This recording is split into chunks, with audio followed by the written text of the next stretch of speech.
Waalaikumsalam warahmatullahi wabarakatuh. Ila hadratin Nabi sallallahu alaihi wasallam. Al-Fatihah. Bismillahirrahmanirrahim. Alhamdulillahirabbil alamin arrahmanirrahim maliki yaumiddin. Iyyaka na'budu wa iyyaka nasta'in. Tsumma ila musannifi hadzal kitab. Al-Fatihah. Bismillahirrahmanirrahim. Alhamdulillahirabbil alamin arrahmanirrahim maliki yaumiddin. Iyyaka na'budu wa iyyaka nasta'in. Ihdinas siratal mustaqim.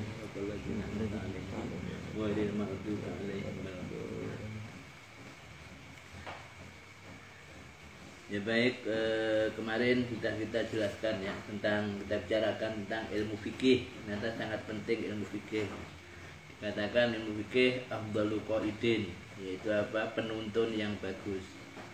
Jadi orang kalau nggak tahu ilmu fikih susah ya. Ibadah nggak bisa ya, ibadah sholat nggak tahu ilmu fikih ya nggak tahu apa bedanya tumakninah, apa bedanya dengan khusyuk dan sebagainya yang nggak tahu. Sehingga apa, juga banyak orang misalkan kalau Ramadan ada orang yang tarawihnya agak cepat, ada yang tarawihnya kewalem. Nah banyak orang mengidentikan bahwasanya kekaleman itu adalah kekhusyuan, padahal beda ya. Kalau tentang apa ya, cepat tidak, itu urusan fikih ya. Kalau di fikih itu namanya apa? Kalau berhenti sejenak, tumakninah. Tumakninah itu adalah diam ya sejenak dengan sekiranya minimal cukup untuk membaca subhanallah. Maka apa? Sholat secara fikih sudah sah. Walaupun pulang tapi nggak ada diamnya ya. Misalkan rukuknya kok keluyur, nggak ada diamnya sama sekali ya, saking pelanya. Habis itu apa terus langsung i'tidal, ini malah nggak sah. Kenapa? Nggak ada diamnya, nggak ada tumakninahnya walaupun pelan. Maka apa? Cepat sementing memenuhi tumakninah itu secara fikih sudah sah. Ya, apa? Fikih itu penuntun ya, penuntun yang sangat apa utama. Ya, menuntun kepada kebaikan dan takwa. Lain kalau orang nggak tahu ilmu fikih susah ya. Kadang-kadang apa ibadahnya hanya ibadahnya tok sing wajib, cuman apa di tengah-tengah banyak kekeliruan, banyak ketidaksahan dan lain sebagainya. Nah kalau kita ngaji dulu misalkan ya kayak sholat itu kan fatihahnya harus bagus.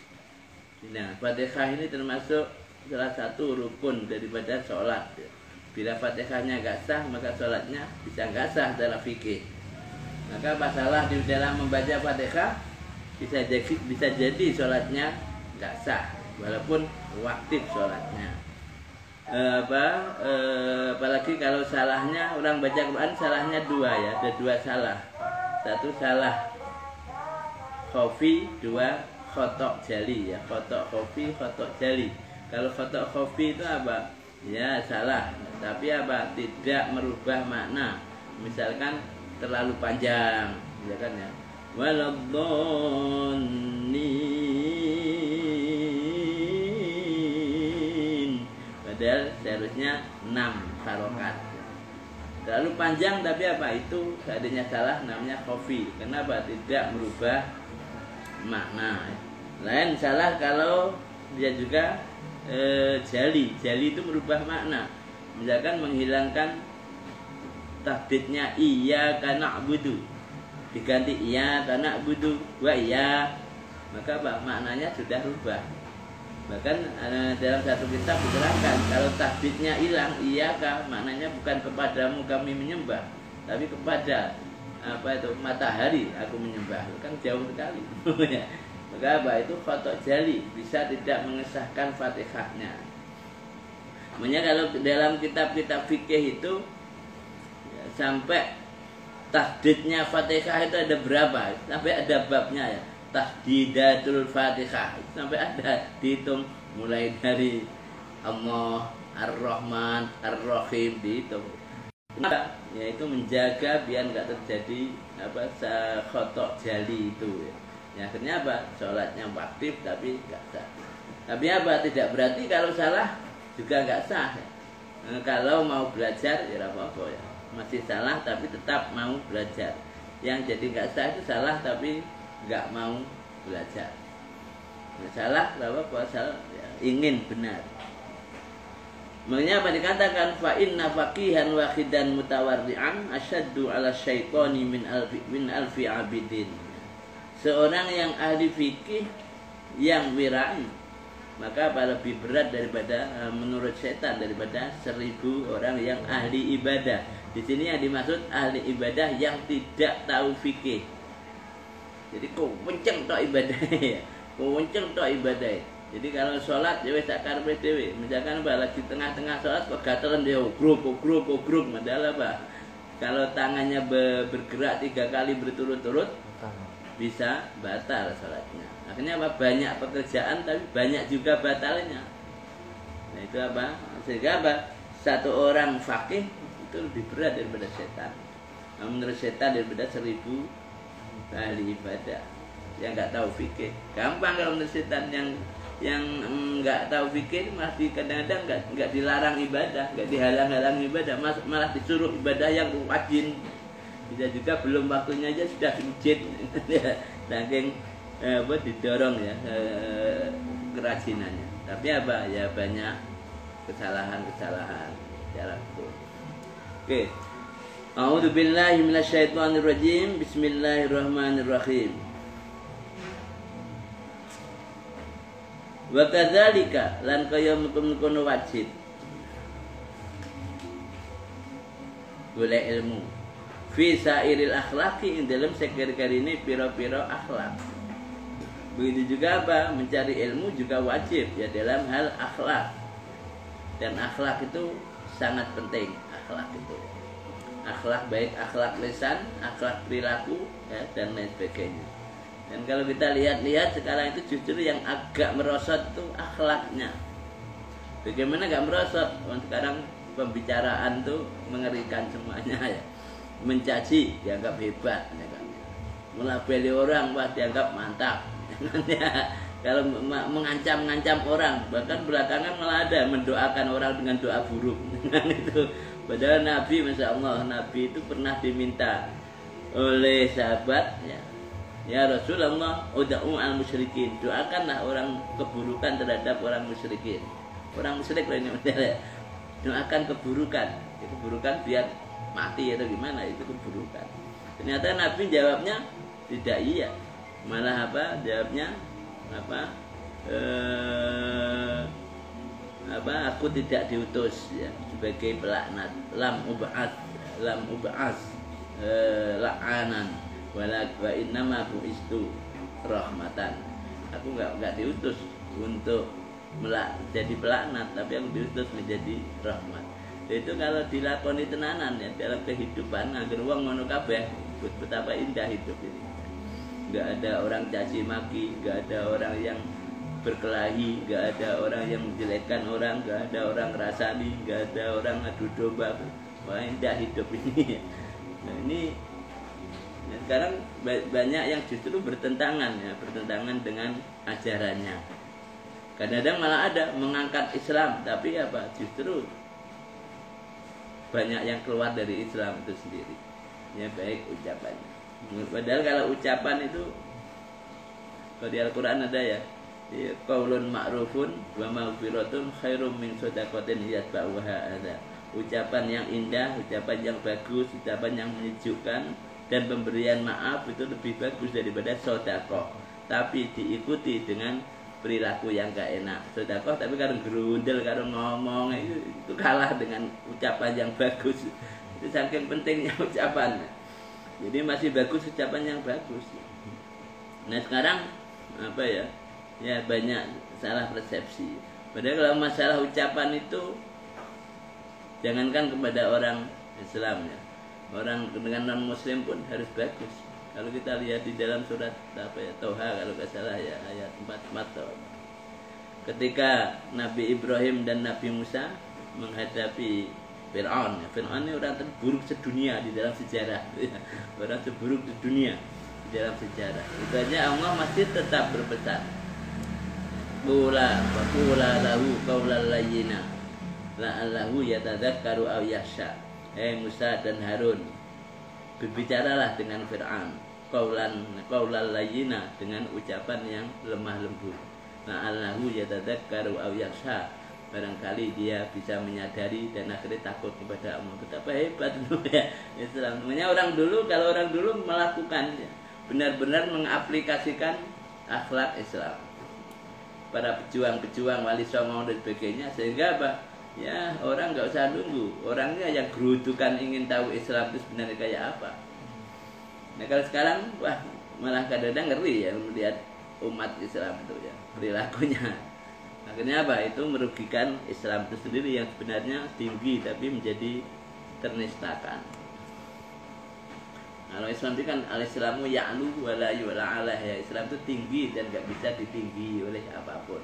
Nah, kalau dilakukan yang sebenarnya gak disalahgunakan. Contohnya akhlak nahwal judi. Kaya upamane pemurah. Wal bukhli lan cetil pelit, jadi pemurah pelit. Wal jubni lan penakut takut. Wal jur'ati lan kendel. Wa kaburi lan takabur. Wa tawaddu'i lan tawaddu. Wal ifati lan jogo saking hal yang sing haram, menjaga diri ya. Wal israfi lan apa itu israf ya. Israf itu berlebihan. Wa taqdiri lan apa nyingget apa ya, kalau uang itu irit gitu ya. Wa ghairiha lan liyane kabeh. Nah di samping fikih ya, maka apa kita pun harus mempelajari tentang akhlak. Contohnya akhlak itu apa? Ya seperti pemurah akhlak. Bakhil, pelit itu juga akhlak. Cuman bedanya apa? Kalau pemurah akhlak yang mahmudah, kalau bukhil akhlak yang apa? Yang mazmumah, akhlak yang dicela ya, bukhil itu. Bahkan pemurah ini akhlak yang sangat tinggi. Jadi apa? Sifat pemurah. Wal jubni wal jar'ah ya, jadi penakut. Takut itu juga akhlak juga, tapi akhlak yang enggak bagus. Wal jur'ati lan berani, itu juga akhlak, tapi akhlak yang baik. Cuman berani ini yang harusnya bisa apa ya, dipahami yang benar ya. Berani itu berani di dalam melakukan kebaikan. Enggak yang penting wani, angger wong wani apa ya, enggak pakai pakaian di tengah jalan. Wah, orang itu berani beneran ya, itu salah. Malah itu enggak berani ya. Jadi yang dimaksud berani kemudian dalam jalur kebenaran. Hanya itu yang dimaksud. Takabur, tawadhu, ya, ifah, israf dan sebagainya, itu semuanya akhlak yang harus kita ketahui. Karena di situ ada mahmudah, ada madmumah. Maka kenapa kita harus mengetahui semuanya? Ya, untuk mengambil yang mahmudah dan menghindari yang madmumah dan yang lain sebagainya. Fa innal kibra, karena sak temene takabur. Wal bukhla lan bakhil. Wal jubna lan weden, cemen kalau bahasa saiki ya. Wal israfa lan melampaui batas, itu haramun haram. Kenapa? Takabur, bakhil dan sebagainya itu merupakan haram. Atau dalam ilmu akhlak sering disebut al-akhlaqul madmumah, akhlak yang tercela ya, yang harus dijauhi. Bahkan takabur itu menjadi ya, akhlak yang menghantarkan iblis sebagaimana apa ya, penduduk neraka yang abadi itu takabur karena takabur. Maka apa, ada hadis panjang tentang takabur itu. Man tawaddu'a lillah, barang siapa yang tawaddu karena Allah, rafa'ahullah, maka Allah pasti akan mengangkat derajatnya. Bahwa fi nafsihi shaghirun wa fi a'yunin nasi azimun. Maka dia orang tawaddu itu apa? Menurut dirinya dia orang yang hina, tapi menurut di mata orang banyak dia orang yang agung. Itu tawaddu. Ya, jadi menganggap dirinya itu orang yang hina, malah tawaddu itu. Melihat orang lain malah ada sisi lebihnya daripada kita. Nah, iso ngono hebat itu ya. Jadi apa? Nah, sekarang jarang gitu. Nah, jarang. Wa man takabbara wada'ahullah, dan barang siapa yang takabur maka pasti akan direndahkan martabatnya oleh Allah Subhanahu wa taala. Bahwa fi ayunin nasi shaghirun, maka dia di mata orang banyak itu kecil, wa fi nafsihi kabirun, tapi di mata pemiliknya sendiri ya, itu bisa, wah saya itu orang hebat, saya itu orang hebat di mata dia sendiri, tapi di orang lain ya dia sebenarnya apa ya, ya apa ya, ya nista atau hina. Maka takabur itu harus dijauhi, bakhil, juben dan sebagainya ya. Apalagi bakhil ya, kalau di hadis ada ya, apa, wal bakhilu kan ya, ba'idun minallah, ba'idun minan nas, wa qaribun minan nar. Dan orang bakhil itu apa ya, jauh dari Allah, jauh dari manusia, tapi dekat dari neraka. Dan kalau orang pemurah, qaribun minallah, qaribun minan nas, ba'idun minan nar. Dekat kepada Allah, dekat kepada sesama manusia, dan jauh dari neraka. Ini apa? Itu orang yang apa, pemurah. Sebenarnya kalau orang Jawa banyak mengatakan apa ya, kata-kata adigium Jawa itu kan ada pager mangkok ya, pager mangkok luwih bakoh tinimbang saking pager besi. Jadi pagar mangkok itu lebih kuat daripada pagar besi. Apa maksudnya pagar mangkok itu? Ya, sering membawa mangkok, ada isi makanannya, kasihkan tetangga-tetangganya, itu pagar mangkok. Nah, kalau orang dulu kan budayanya begitu, ya masak sedikit, tetangganya di bagian, walaupun hanya sak cuil. Biasa ya, saling apa, saling memberi. Itu dalam rangka apa, membumikan ya, akhlak apa, pemurah itu. Sampai masuk dalam bahasa Adegium itu, pagar mangkok luwih bakoh tinimbang saking pagar tembok. Nah, kalau orang apa pakai pagar, darinya pakai itu apa, pakai itu saja, yang penting baik kepada siapa saja, itu benar sudah menjadi pagar benteng yang kuat. Makanya apa, ada lagi ada gium yang lain ya, misalkan sugih tanpa bodoh, digdoyo tanpa haji-haji. Digdoyo kuat ya, tanpa jimat.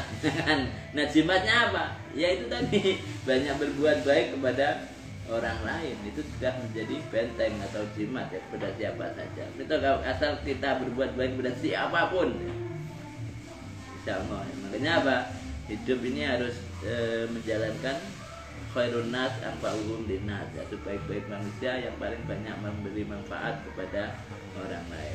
Aplikasinya apa? Itu harus kita jadikan sebagai persepsi atau sebagai sikap mental kita. Kita ketemu siapa saja, yang bagus yang kita pikirkan apa? Apa yang terbaik yang bisa saya lakukan kepada orang itu? Itu mestinya begitu. Kalau semua orang begitu, saya kira indah hidup ini. Ya, penjual pun ya berpikiran apa yang terbaik yang bisa saya berikan kepada pembeli. Pembeli pun sama, apa yang terbaik yang bisa saya lakukan untuk penjual itu.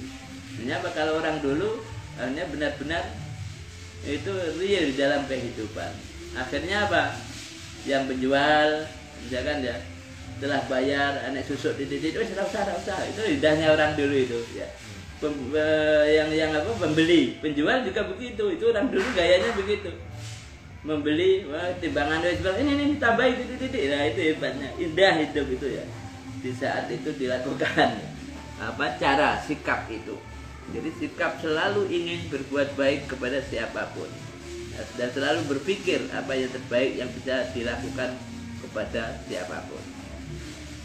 Nah, ini harus dikembangkan. Wala yumkinu lan ora mungkin apa atakharuzu jogo anha saking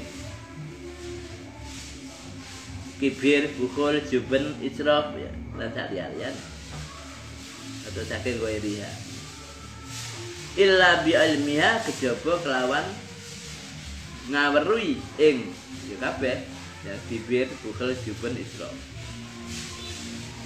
Dan kita tidak bisa menghindarkan diri ya dari akhlak-akhlak madhumumah, kecuali harus tahu ya. tahu apa definisinya dan lain sebagainya.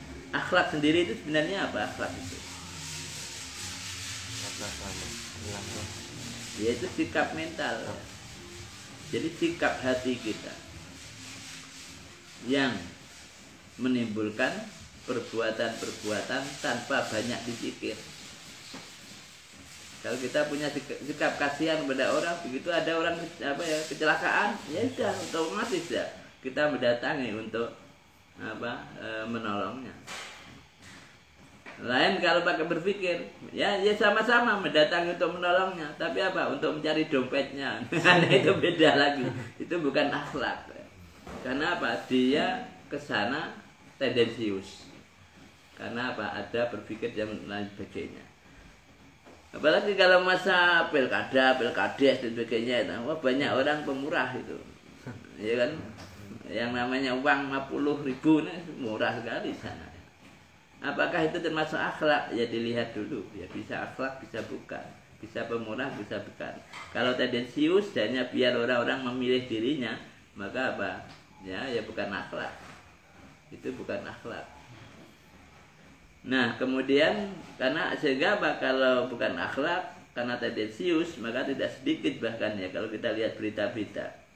Satu paslon misalkan ya, wah didukung banyak, membantu sana, membantu sini, membantu musola dan sampai jadi. Akhirnya nggak jadi. Ya tahu-tahu musolanya dibawakan bulldozer untuk dirobohkan lagi. Kenapa? Memang membantunya tendensius, nggak beneran. Nah itu banyak ya di dalam berita-berita itu. Membangun. Bagaimana cara membangun itu menjadi semuanya ya, yang bagus-bagus ya. Ya caranya membiasakan. Kebiasaan itu penting ya, membiasakan. Jadi semua perilaku itu artinya terjadi dalam 3 bentuk, 3 fase. Fase pemaksaan, fase pembiasaan, dan baru menjadi karakter atau baru menjadi akhlak. Kalau kita berpikir mungkin ya, kenapa banyak orang suka mabuk? Padahal kita semuanya tahu kalau mabuk itu atau mungkin ciu mungkin ya, itu secara normal pasti tidak enak rasanya. Tapi kenapa ada orang sampai kecanduan? Itu tiada lain pasti ya dia sudah mengalami 3 fase. Pertama terpaksa, biasa, dan akhirnya menjadi akhlak. Ya kayak gitu itu. Terpaksa itu macam-macam. Ya, tidak juga bisa, belum tentu dipaksa. Ya, gujek diminum enggak. Bisa juga kondisi memaksakan dirinya ke sana. Pertemanan memaksakan dirinya ke sana. Ya pertama kali mungkin ya muntah-muntah, mumet dan sebagainya. Nanti 2 kali, 3 kali ketemu lagi, ikut lagi. Ya akhirnya pahitnya hilang, sengaknya hilang. Terus lagi. Nah akhirnya jadi nyaman di situ itu. Kalau sudah begitu itu, maka jadi karakter. Kalau tidak karakter, kalau tidak minum mumet. Asalnya kalau minum mumet. Tapi setelah kalau sudah jadi karakter, kalau nggak minum justru mumet. Bagaimana cara menghindari itu? Ya harus kembali lagi dari awal. Yaitu memaksakan diri menghindarkan itu. Ya pertama kali berat, tapi kalau sudah jadi biasa agak ringan. Dan sudah jadi biasa, akhirnya balik lagi ke pertama lagi. Ya jadi kalau mabuk itu ya mumet beneran. Maka dia berubah dari pemabuk menjadi mantan pemabuk. Nah, itu. Ya, jadi itu. Makanya kita yang penting tahu ya mana yang bagus, mana yang tidak. Habis itu ya yang bagus harus kita latih, kita biasakan sehingga jadi akhlak atau jadi karakter kita. Sehingga tanpa banyak berpikir kita senantiasa ingin melakukan itu. Nah kalau yang buruk mari kita hindari. Kalau berat ya kita tekad, ya kita paksa biar biasa. Akhirnya jadi akhlak. Akhlak meninggalkan. Akhlak meninggalkan keburukan. Nah itu ya. Dah ya, wa ilmi ma akhlak ya, wa ilmi ma. Tadi ya wala yumkinulan orang mungkin takharuju jogo anha saking akhlak illa bi ilmiya kejaba ngawruhi akhlak. Wa ilmi ma lan ngawruhi barang ya dotuha kang merlawani apa ma ing akhlak. Jadi kita kalau belajar akhlak ya harus tahu akhlak yang baik dan akhlak yang sebaliknya. Jadi harus mengetahui sebaliknya. Tawadhu sebaliknya takabur. Takabur itu apa? Yaitu apa? Sombong. Baliknya apa? Tawadhu. Tawadhu itu apa? Rendah hati. Ya, kayak gitu. Nah kalau apa pemurah sebaliknya bakhil, pelit, gitu ya. Nah sehingga apa? Dengan tahu itu ya kita di saat menjadi orang yang pelit, ya, kita harus senantiasa apa ya?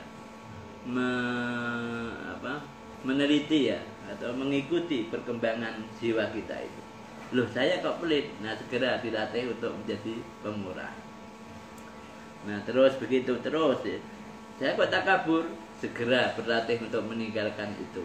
Ya akhirnya apa? Sampai jadi tawadhu. Terus dan terus. Jadi itu yang apa ya yang harus kita ciptakan pada diri kita sendiri. Punya apa? Akhlak itu yang bagus ya kita itu punya daftar akhlak yang baik apa saja, catat semuanya. Setelah kamu catat, kamu identifikasi dirimu sendiri. Dengan pemurah sudah atau belum? Kalau belum pengen belum. Berarti saya masuk pada bakhil. Kalau tawadhu sudah atau belum? Ya, kalau sudah tawadhu ya sudah dicentang cetat. Oh berarti apa tawadhunya? Oke. Nah, habis itu apa? Kamu cari mana yang belum. Nah, nanti kalau apa ada program itu akhirnya akan benar-benar ya menjadi orang yang full berakhlak. Fayaftaridu atau fayuftarodu mengko den wajibaken ala kulli insanin ing atase saben-saben menungso apa ilmuha ngaweruhi ing akhlak. Karena betapa pentingnya akhlak dan kita wajib menjaga akhlak, dan menjaga akhlak tidak mungkin terjadi kecuali kita mengetahui apa itu akhlak itu dan mengetahui yang sebaliknya. Oleh karena itu apa? Ya kita diwajibkan untuk mempelajari tentang akhlak baik yang mahmudah maupun yang madmumah. Bapak sunnafa lan teman-teman wis ngarang, wis nulis apa Sayyid Al-Imam Al-Ajal, Sayyid Al-Imam kan dadi Imam Al-Ajal lu kan agung, As-Syahid Nasiruddin, lupane Syekh Syahid Nasiruddin. Abul Qasim, rupane Syekh Abul Qasim. Ngarang atau nulis kitaban ing kitab suci fil akhlaqi ing dalem nerangaken akhlak. Nah, dalam konteks akhlak ini As-Sayyid Al-Imam Al-Ajal As-Syahid Nasiruddin Abul Qasim telah mengarang ya, atau menulis sebuah kitab tentang akhlak. Wa ni'malan iku sak bagus-baguse apa barang. Wa ni'malan iku sak bagus-baguse. Wa ni'mama ya, wa ni'malan iku sak bagus-baguse apa ma barang. Sonnafa kang wis nulis sapa Syekh Abul Qasim utawi iki kitab. Memang itu bahasa Arab, wani mama ya sonnafa. Dan mananya benar Indonesia gampang. Itulah sebaik-baik akhlak apa kitab yang telah dia tulis.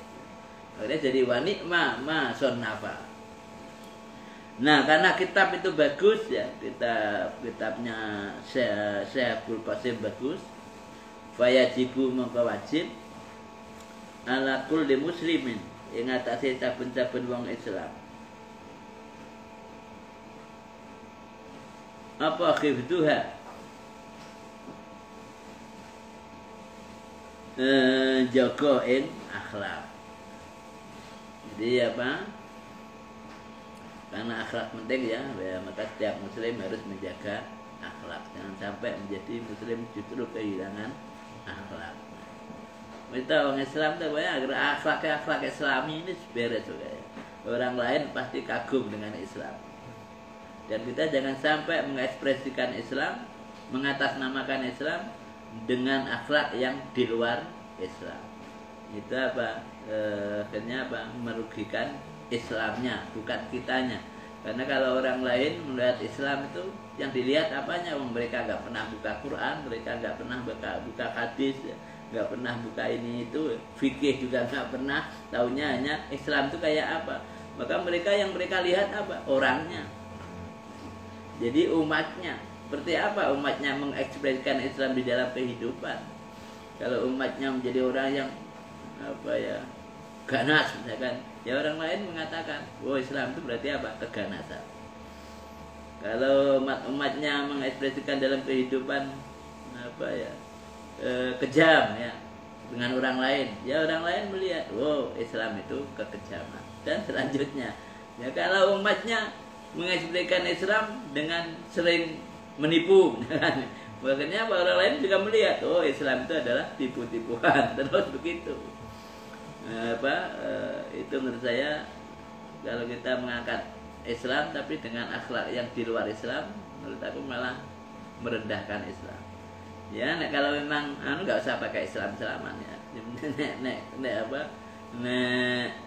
berakhlak yang tidak bagus, biar Islamnya nggak katut ya, mendapat stigma dari orang lain khususnya ya.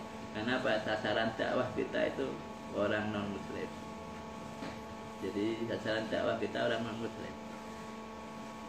Bagaimana mereka bisa menjadi muslim? Mereka mau muslim apabila memandang Islam itu hal yang cocok ya. Ibarat sajian ya, atau kuliner ya kan ya. Kuliner yang sangat enak, sedap dan menyenangkan.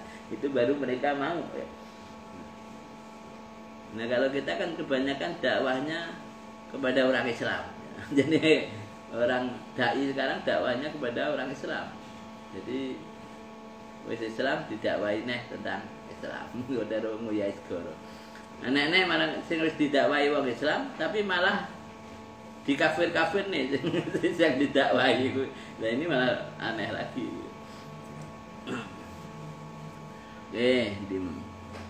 Wa amma khifdzuma, anapun tain jaga barang ya kau kang tumiba apa ma fi ba'dil akhayini ing dalam setengah pira-pira mangsa iku fa fardun maka wajib ala sabilil kifayati ing atase dalan kifayah atau wajib kifayah. Jadi kalau menjaga sesuatu yang selalu terjadi kepada kita kapanpun, yaitu namanya ilmu hal ya, maka apa? Fardu ain. Kalau apa ya, menjaga sesuatu yang kadang-kadang terjadi, itu kalau fardu ya fardu kifayah. Misalkan kayak sholat jenazah. Sholat jenazah gak setiap waktu ya. Jadi kalau sholat maghrib, isya, subuh setiap hari harus melakukan itu. Maka apa? Wajib bagi setiap orang untuk mengetahui sholat itu sendiri. Ya, kemarin dengan batasan mampu melaksanakan sholat dengan benar dan tidak salah. Caranya apa? Harus tahu syarat rukun dan yang membatalkannya. Tuh kalau apa? Nah kalau hanya kadang-kadang yaitu apa? Fardu kifayah. Idza qoma, apa maksudnya fardu kifayah? Idza qoma tegese ing dalam nalikane bos ngelakoni bihi kelawan ma sapa al ba'du setengah wong fi baldatin dalam negara suci atau wilayah suci sakoto maka gugur apa ma anil bakina saking sekari-kari ini menungso. Sekari-kari ini berarti yang lain. Apa artinya fardu kifayah itu? Kalau ada sebagian yang sudah melakukan itu, maka apa? Yang lain sudah apa ya? Gugur kewajibannya. Sholat jenazah itu ya begitu ya. Kalau sudah ada sebagian yang melakukan itu, berarti apa? Yang lain gugur. Tapi kalau nggak ada satupun, itu ya. Nah, fardu kifayah itu bila sendirian menjadi fardu ain. Karena gak enak koncone. Jadi misalkan ya, kamu jalan-jalan di tengah hutan 2 orang, tahu-tahu yang satu meninggal dunia, kan? Maka apa? Dia jadi fardu ain untuk apa ya, merawat ya, jenazahnya itu. Kenapa? Wong adanya cuma satu orang.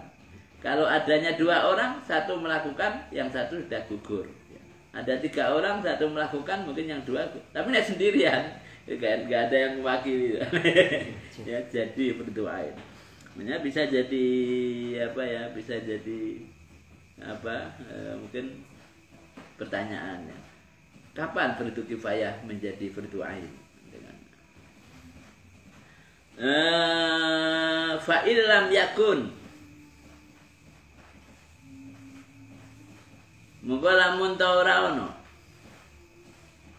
ana iku fil baladati ing dalem negara atau wilayah, sapa man wong yakumu kang lakoni sapa man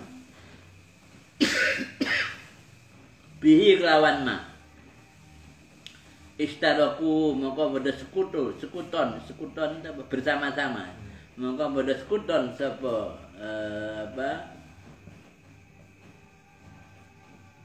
ya sapa ahli baldah jami'an kali sekabehane sekuton fil maksami ing dalam dosa. Tapi kalau nggak ada satupun yang melakukan itu, maka apa? Semuanya ya, bersama-sama berdosa. Misalkan ada orang meninggal, nggak ada yang nyolati, maka apa? Jadi semuanya berdosa. Jadi harus ada ya sebagian. Gimana waktunya? Udah. Ya, oke, segitu dulu ya. Nanti kita lanjutkan titik-titik wae ya, sedikit-sedikit aja, nggak usah banyak-banyak. Yang penting apa, relax. Ya, kita akhiri dengan hamdalah. Alhamdulillahirrahmanirrahim. Wassalamualaikum warahmatullahi wabarakatuh. Waalaikumsalam warahmatullahi wabarakatuh.